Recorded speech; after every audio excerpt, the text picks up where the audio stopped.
When you love someone, you make room. When you love someone, you make room. When you love someone, you make room.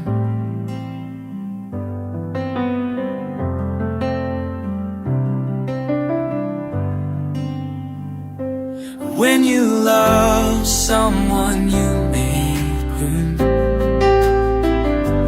When you love someone, you make room.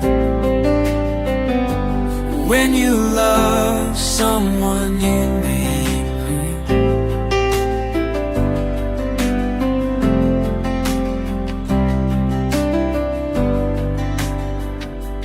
When you love someone, you when you love someone, you make room. When you love someone, you make room.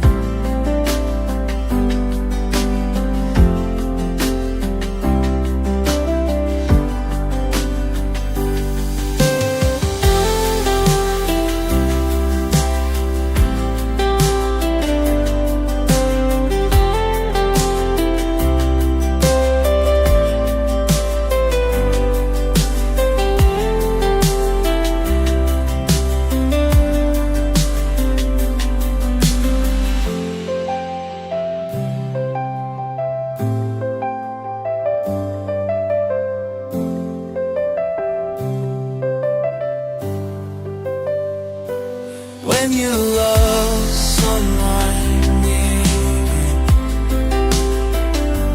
when you love someone, you make room.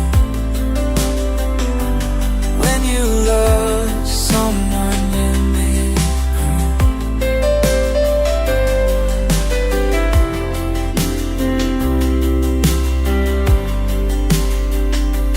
When you love someone, you make room.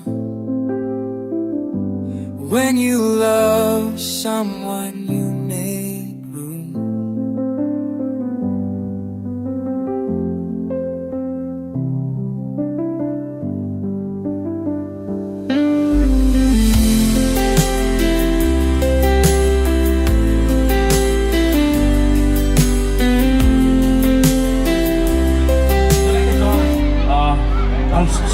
Berusaha jika itu mangga kuno bingmei leh pelaga ini sesana baik ke pengai ke hidup tahu depit mang mong di dah.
Bọn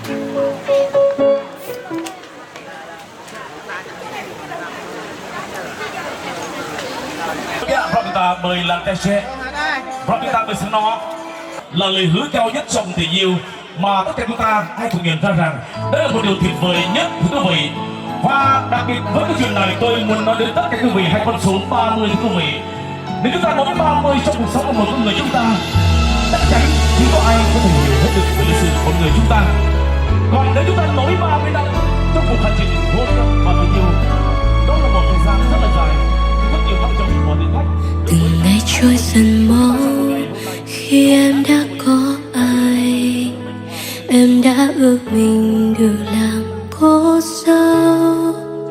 Hằng đêm em luôn nguyện cầu được yêu anh suốt đời, xin Giêsu Chúa minh chứng cho tình ta. Giờ thiêng liêng đã đến bên em giây phút này, đặt giữa thanh Vâng, thưa quý vị thân mến, tại sân khấu tình yêu của chúng ta lúc này là sự có mặt của cặp đôi uyên ương hạnh phúc nhất thưa quý vị. Chú rể lịch làm phong độ đã khoác cho mình một bồ vết trong ngày cưới. Bên cạnh đó không kém phần long trọng yêu kiều, lộng lời nếp na đã toát ra một vẻ đẹp, một người con gái Việt Nam của chúng ta. Thưa quý vị, đó là cô dâu của dân Hờ Bích. Và đầu tiên xin mời tất cả chúng ta cùng đi đón và chúc mừng phụ mẫu thân sinh sinh ra cô dâu của chúng ta là các ông người trong chat và bà cờ sơn Hờ Hưng đến từ làng Breng 2 xã Nhân Hùng, Gia Lai. Xin mời bố mẹ của cô dâu chúng ta một lần nữa cùng trở lại với sân khấu với con như quý xin lần rộng kính mời. Vâng, và để tiếp nối chương trình hôm nay xin mời tất cả chúng ta cùng chào đón và chúc mừng bố mẹ thân yêu của chú rể chúng ta.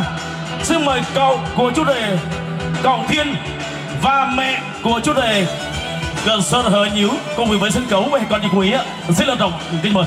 Tấn công lấy cờ ở đây bởi nắp anh ấy khắc lọt lọt cờ pi bằng người ta mang ở đây chinh cờ bị ma tuệ la lên cả tầng cờ bị ma đơn chinh cờ nạ pa cái nhung lăng quân bẹ la cả nhau lên cờ bọ cả nọ lên cờ tụm nôm binh ta một chiếc hố bên ở hiểm la các cờ pa đi từ lời thứ an brick sân phở mà thế này bị ma lên cờ tua là sân phở bằng lời hợp a cả cái mân hẳn từ lời chót hẳn từ lời ni cờ sân nọ thứ cờ pi bằng người ta bằng ở thế này còn cờ him trồ người ta mộng bịa sa chồ ma chỉ gặp là xem nó bên đi bị bằng ta lần nhất chúng ta mà luôn biết rằng chúng ta bị xem nó lúc đấy ở đây này. Thưa quý vị thân mến, và hôm nay chắc chắn rằng để đáp lại tổng chất tình tất cả quý vị và xin mời một người bố thân yêu của cô dâu xin có được lời cảm ơn đến tất cả quý vị. Xin trân trọng kính mời.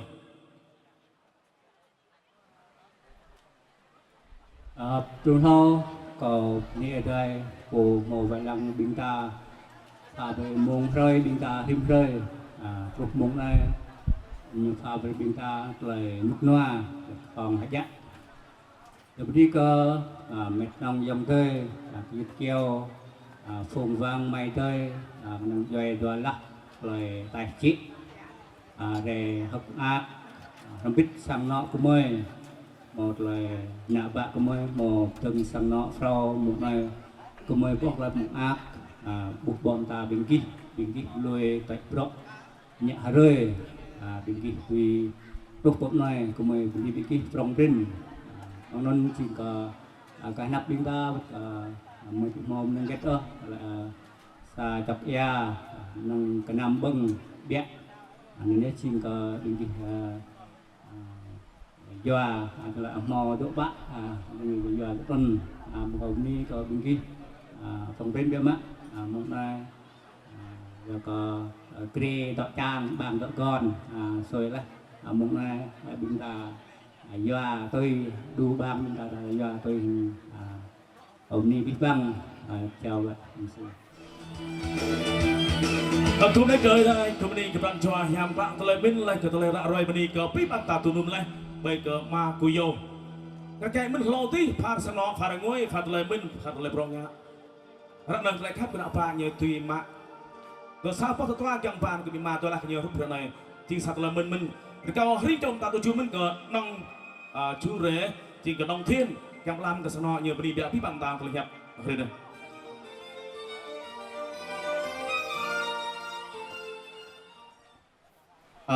belum lo koko pupuk ini oi ke ita có cúc bí bang mệt lòng dòng tên ta vì này ngồi trong biết thằng cả sang nó bình mây rất nên chúng phải hợp mạc trong bị mát bắt la có cả sang nó và nhiều phần này chẳng mang lại khắp bắp ở đây có trong biết thằng bình ta vậy lang bình ta một tờ nút noa bằng thế này chúng sa tờ duyên nham có cả sang nó chẳng mang bình ta mình dù giờ lại rồi cả sang nó bình mây rồi bằng nạ mòn bình mây rạ này như tùy từng trình đi sang nó pro karena bình ta dù giờ lại rồi mình chẳng mang ete tu tờ duyên nham có điểm cho bình ta mình bằng bí băng bra bình ta chẳng tùy một tờ duyên bằng ete mong này có bên này có ete bình ta tọa nguy bia lại mình duyệt bia bener người trong biết angkat sang nó bình mây ini ke rimco biết năng trong tê nên vai bình ta từ đây ngồi trong biết mong này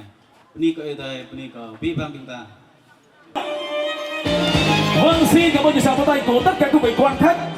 Thưa quý vị thân mến và xin cảm ơn đôi lời phát biểu bên họ nhà gái cũng như họ nhà trai. Hôm nay là ngày 15 tháng 8 năm 2025 và tức là nhằm ngày 22 tháng 6 năm Ất Tỵ.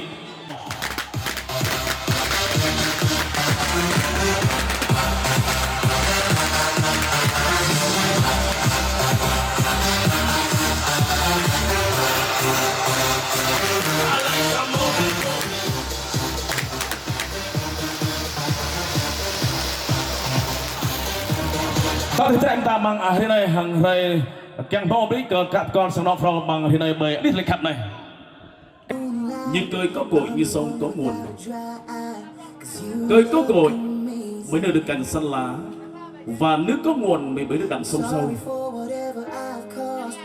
thật là như vậy.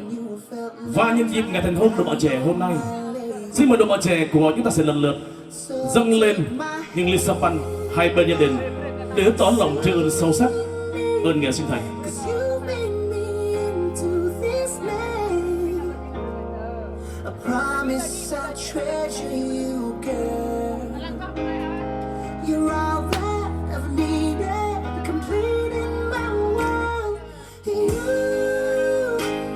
Xin mời cô dâu và trước đây chúng ta sẽ cùng trở lại nhà trung tâm sân khấu của mình ạ. Và xin mời hai bên gia đình của chúng ta sẽ cùng tiến lên một bước để cùng chạm ly cái tình thông gia chúc mừng cho ngày hạnh phúc của hai con.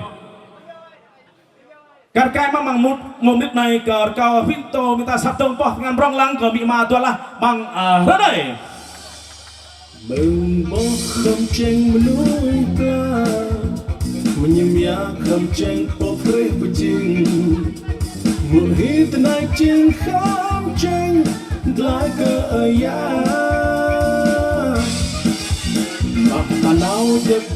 ở câu đưa ra bên ta mang tay ngàn đừng ở trong mang chứ đừng bằng thế này là này thằng này mình đưa ra bên ta càng có phải biết bằng lên bên chỉ chăm lo bằng lầu đi thì đừng bằng thế này mình càng có ba nạp ba bên ta chắc bằng này khác của tôi chưa đọc đâu.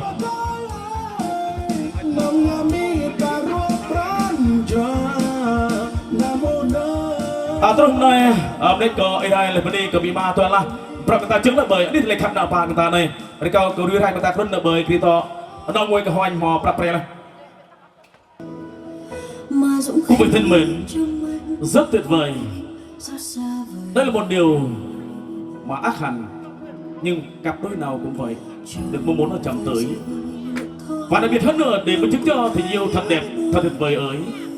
Và chúng tôi xin mời chú rể của Saran cùng với cô dâu của Sarabik sẽ cùng hiểu tới chiếc bánh lễ thành hôn.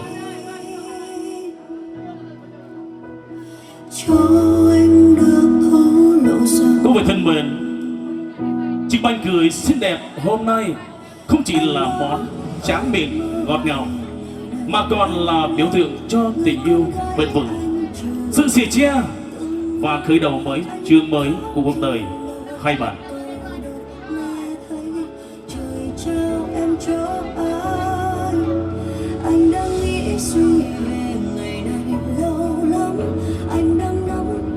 Vâng, xin cảm ơn cô dâu và chú rể chúng ta. Và để tiếp nối chương trình hôm nay, xin mời đôi bạn trẻ của chúng ta cùng hướng tới thắp lên tình yêu để cùng làm nghi thức khai rượu sau văn trong ngày cưới.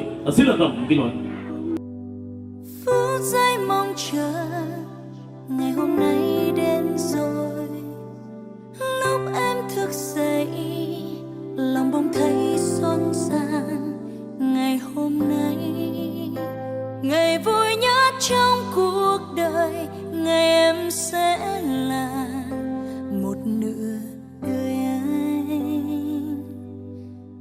Chúa ngân lên, giờ thiêng liêng đến rồi.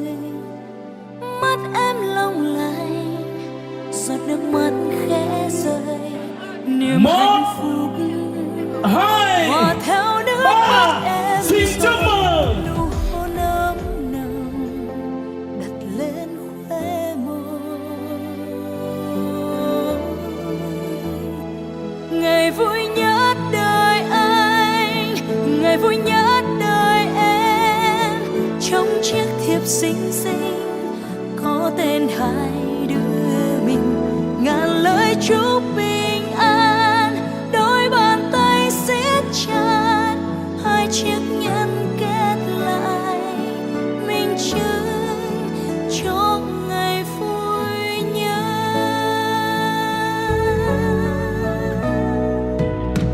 Phút giây mong chờ ngày hôm nay đến rồi. Lúc anh thức dậy lòng bỗng thấy xôn xao. Ngày hôm nay ngày vui nhất trong cuộc đời. Ngày em sẽ là một nửa của anh. Tiếng chuông ngân lên, giờ thiêng liêng đến rồi. Mắt em long lanh, giọt nước mắt khẽ rơi. Niềm hạnh phúc hòa theo nước mắt em rơi. Nụ hôn ấm nồng đặt lên khóe môi. Ngày vui nhất đời anh, ngày vui nhất đời em. Trong chiếc thiệp xinh xinh có tên hai đứa mình. Ngàn lời chúc bình an, đôi bàn tay siết chặt, hai chiếc nhẫn kết lại, minh chứng cho ngày vui nhất. Xa xa trong giấc mơ anh vẫn luôn mơ đến ngày vui nhất. Và hôm nay bầu trời trong xanh, thật nhiều ánh mắt chứng giám. Ngày vui nhất đời anh, ngày vui nhất đời em.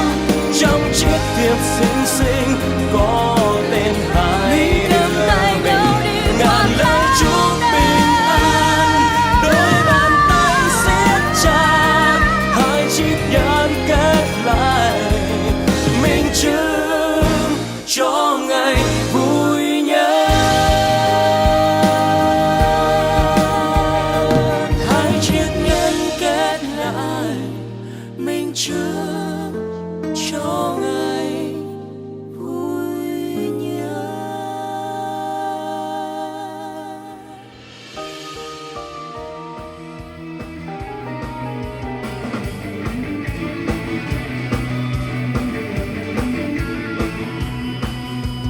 Hãy vui tay vui xem lỡ vua chúng ta chính trẻ rồi. Hãy vui tay vui xem lỡ vua chúng ta chính trẻ rồi. Vì ngày trên ngôi vô đàng chỉ vì ngày trên ngôi vô đàng chỉ vì ngài đã phá tan vua trần gian. Quên ma vương ngài đang thắng, quên tôi ta trong hai hoàn ca. Hãy vui tay vui xem lên vua chúng ta chính trẻ rồi. Hãy vui tay vui xem lên vua chúng ta chính trẻ rồi. Vì ngày trên ngôi vô đàng chỉ vì ngày trên ngôi vô đàng chỉ vì.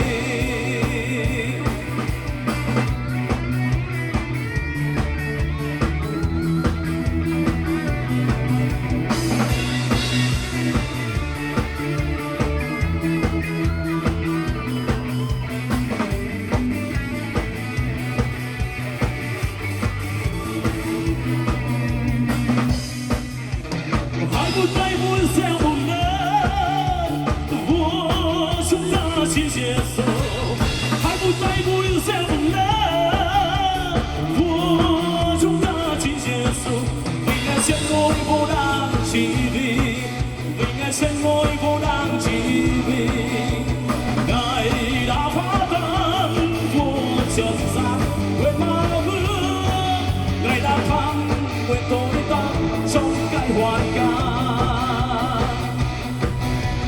Mọi quyền năng trí cao chúng tôi hiển vinh thuộc vì Chúa.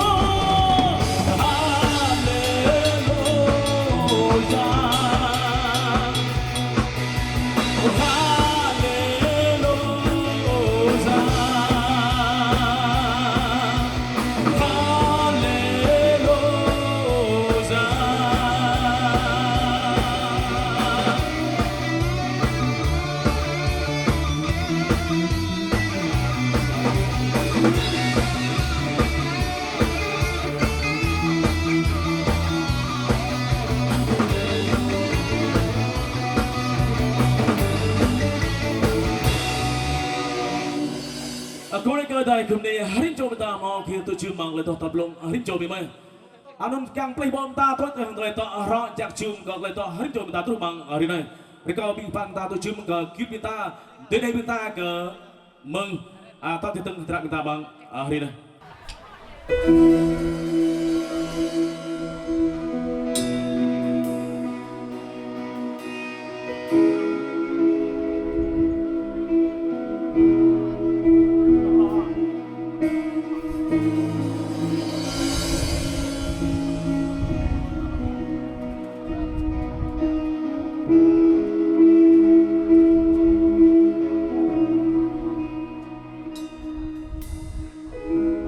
chìm vào u mê,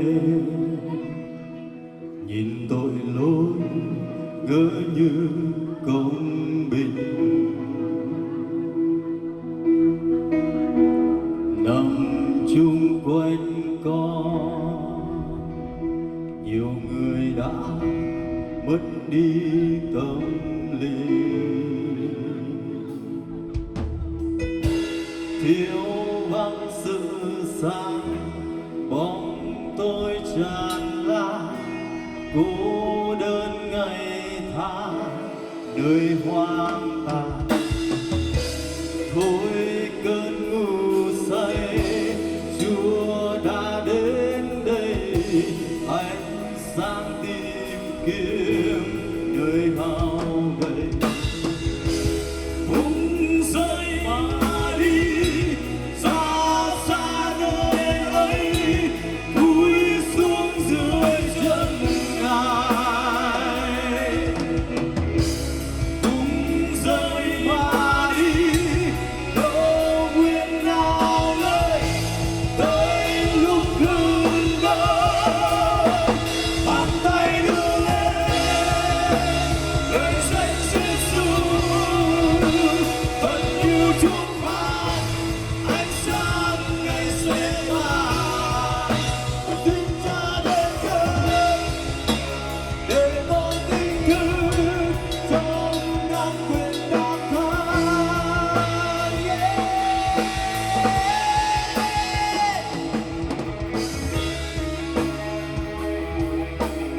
Hallelujah!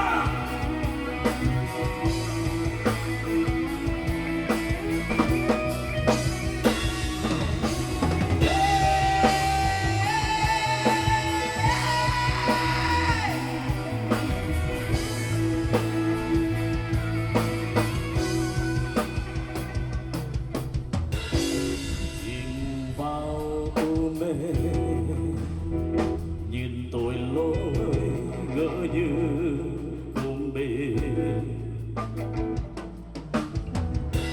nằm chung quanh con nhiều người đã mất đi tâm linh, thiếu vắng sự sáng bóng tối tràn lan, cô đơn ngày tháng nơi hoang tàn. Với cơn ngủ say, Chúa đã đến nơi, ánh sáng tìm đến đón vào ngày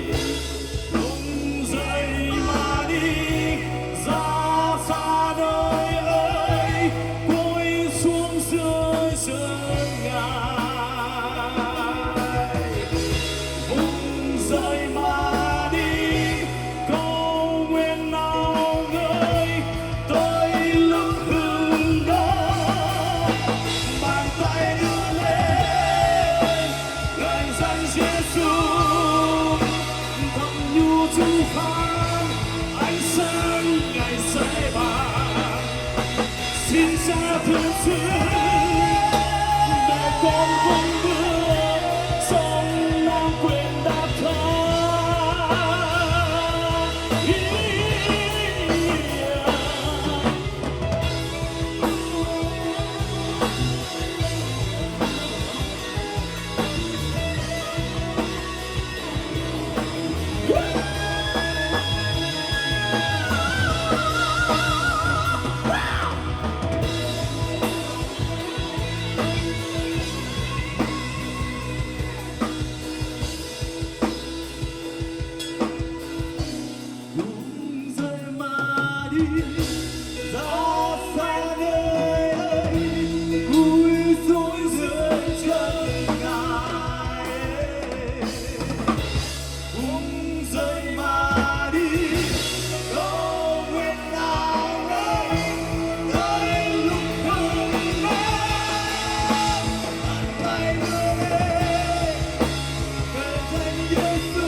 Con đời nguyện hát khen ngài từ tôn vua Giêsu Christ.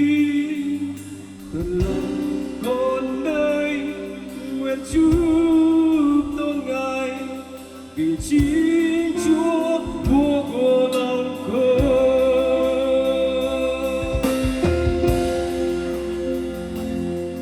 Từ lòng con đây nguyện hát khen ngài từ tôn vua Giêsu Christ. Từ lòng con đây nguyện chúc tôn ngài vì chính Chúa vua của lòng con. Alleluia, con chúc tụng danh ngài. Alleluia, nguyện dâng lời chúc ta. Alleluia, mọi hiến tín thuộc ngài là Chúa chính thống của mọi vua.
cũng đã cờ đây là cái số nó pro bên đi có mòn the mò pha để chúng ta bằng tay to nhầm la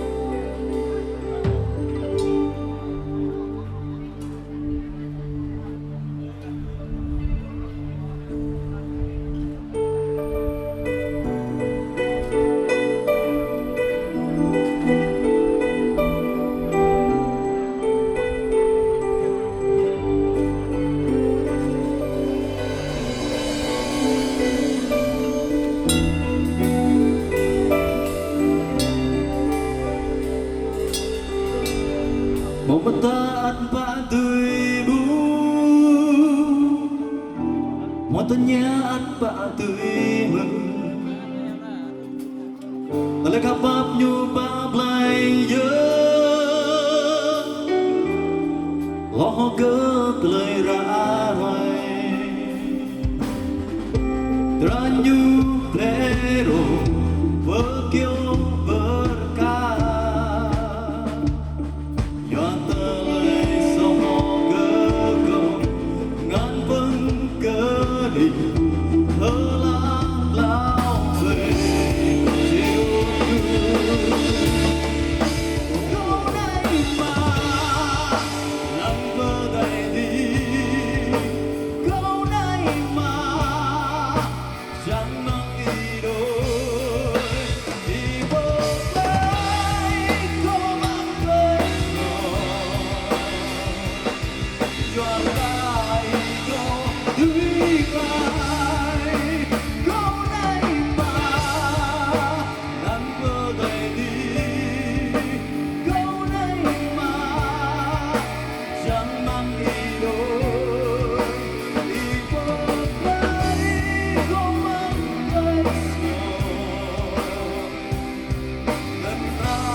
nhún nhau như đó ba bay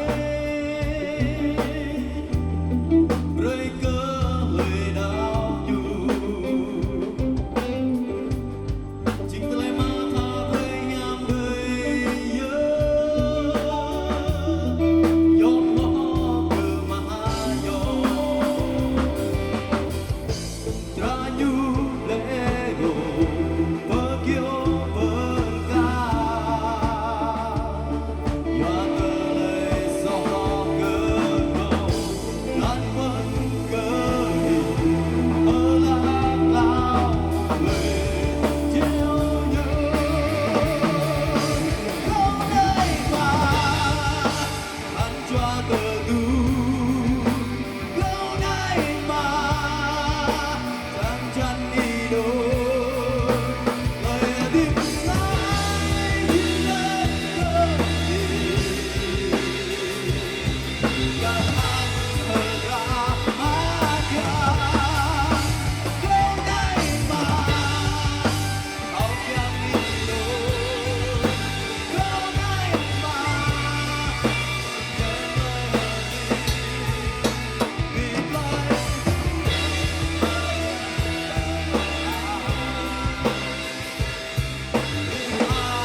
viva lo que dombina ang Yesu ang ma lo que dombiva lo que dombina ang Yesu ang ma không ai mà làm vỡ đời đi không ai mà làm bằng đời vì không ai